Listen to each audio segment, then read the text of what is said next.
Mr. Barr, you're on. Thank you, Madam Chairwoman. I appreciate the opportunity to offer 3 amendments to the H.R. 2543. Amendment number 8, Amendment number 10, Amendment number 9, and Amendment number 10. So I'll start with Amendment number 8. This amendment would make the enactment of the policies in the bill contingent on the Federal Reserve actually meeting its 2% inflation target. On Friday, as all of us know, the Consumer Price Index number was released at 8.6%, the highest consumer price index inflation figure in 40 years. U.S. consumer prices accelerated last month at the fastest rate since 1981. I'm seeing firsthand how inflation and historically high increases in prices are affecting households and businesses in my district. Everything costs more in America today, from the price at the pump to groceries to a can of paint at the hardware store, used cars, new cars, construction materials. Everything costs more in America. Reducing inflationary pressure should be our top priority, our focused priority, in order to protect the financial security of all Americans. And Americans feel the same way. According to recent polls, 80% of Americans say inflation is the most important issue facing them, their households, in the United States.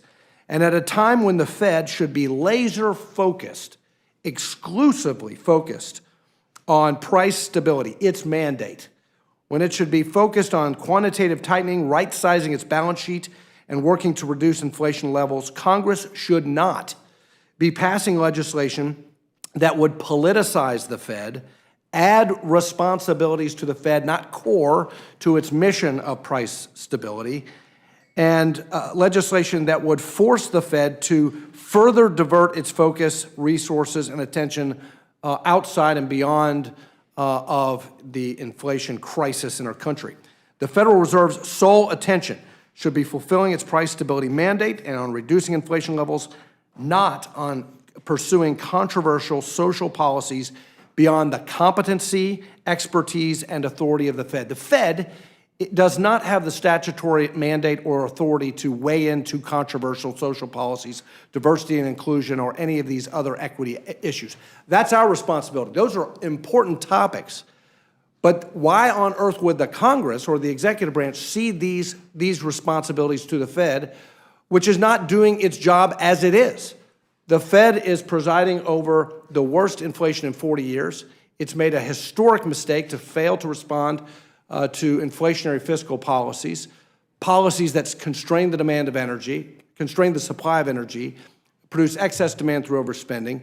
The Federal Reserve failed to tighten in a timely manner, and now we're going to give the Fed other responsibilities that would take its eye off the ball even further. I think this is wholly misguided. My amendment will ensure that the Federal Reserve remains focused on its primary mission of relieving inflationary pressures and ultimately protecting Americans' paychecks. And let me just draw this analogy. Tonight, you've got Game 5 of the NBA Finals. And the job of Steph Curry is to make baskets. He's a shooter. That's his job. So when we ask the basketball player to focus on making baskets, what we don't ask the basketball player to do is to practice scuba diving, because that's not the job of Steph Curry. Steph Curry's job is to make baskets and win Game 5. His job is not to do things outside of his expertise, competency, or frankly, what his jersey stands for. And that's what we're doing with this bill. Amendment number 9, this second amendment inserts my bill, the Promoting Access to Capital in Underbanked Communities Act. This bill would ease barriers to de novo new bank formation, which will promote broader financial inclusion in underserved areas. If that's our goal here, we shouldn't be politicizing the Fed. We should be removing regulatory barriers to new bank formation in this country. Since 2008 financial crisis, de novo formation has significantly slowed, and there's been large declines in the number of bank branches, which disproportionately hits rural and underserved communities. The Federal Reserve identified 44 counties considered deeply affected by trends in bank closures and consolidation. 89% of the identified deeply affected counties are rural counties, including Nicholas County in my district. Rural community banks need regulatory relief to combat the trend in closures and consolidation. This bill would incentivize de novo bank formation and increase financial inclusion in underserved areas by easing burdensome regulations on new bank charters. I will note that my good friend from Colorado, member of the Rules Committee and also a member of our committee, is a co-sponsor of this bill. The bill directs federal banking regulators to phase in capital requirements, which is a major obstacle to bank formation.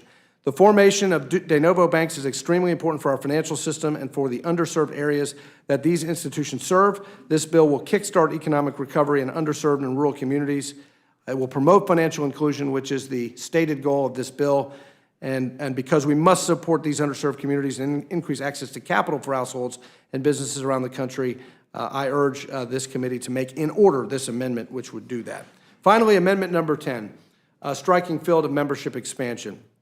And again, my friend from Colorado, Mr. Perlmutter, and I had a nice colloquy about this because we both agree that we need to expand access to financial services in these underserved areas. But it's equally important that we do it in the right way, not in a way that would actually unwittingly or unintentionally undermine or diminish the types and variety of financial services and products in underserved areas.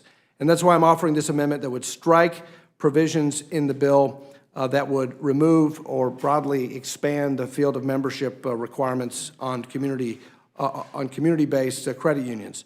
Let me just say, first of all, the goal of this amendment is laudable. The goal is laudable, and that is that we want to help. We want to invite more institutions into these underserved communities, but we can't do it in the wrong way. We want to increase access to banking services and financial services in underserved areas, but we need to make sure we do it without harming the diverse nature of those communities' financial system. There is no doubt that there is an important role that credit unions play in the financial ecosystem and in communities all around this country. Credit unions, in fact, are uniquely situated to provide financial inclusion in underserved areas, but we also need a healthy, diverse ecosystem of lenders and credit providers in these areas, from credit unions to fintechs to non-banks and community banks. We should not endeavor to address the problem of banking deserts by undermining competition in those areas or by diverting underserved individuals through an overemphasis and focus on underserved areas and by blowing up the common bond requirement for field of membership and commercial loan limits. So I can go into my concerns about the way in which this credit union provision would, I think, wrongly and misguidedly attempt to expand financial services to underserved areas. But needless to say, we need all kinds of institutions, not just large national credit unions, to displace other types of financial service providers in these underserved areas. And I worry that these provisions would do this. The other concern I have with this provision is around the lack of a common bond in expanding field of memberships. The provisions in this bill that would allow credit unions to enter underserved communities would not require a credit union to expand contiguous to its current market. So under this provision, federal credit unions could expand into multiple markets throughout the country regardless of where they're located. This totally obliterates credit unions' mission of having a common bond in membership. And moreover, this bill would exempt loans made by credit unions to businesses in underserved areas from the credit union member business lending cap. This lending expansion isn't limited to community credit unions that are trying to expand their field of membership to serve underserved communities, but also encompasses credit unions with other field of membership types.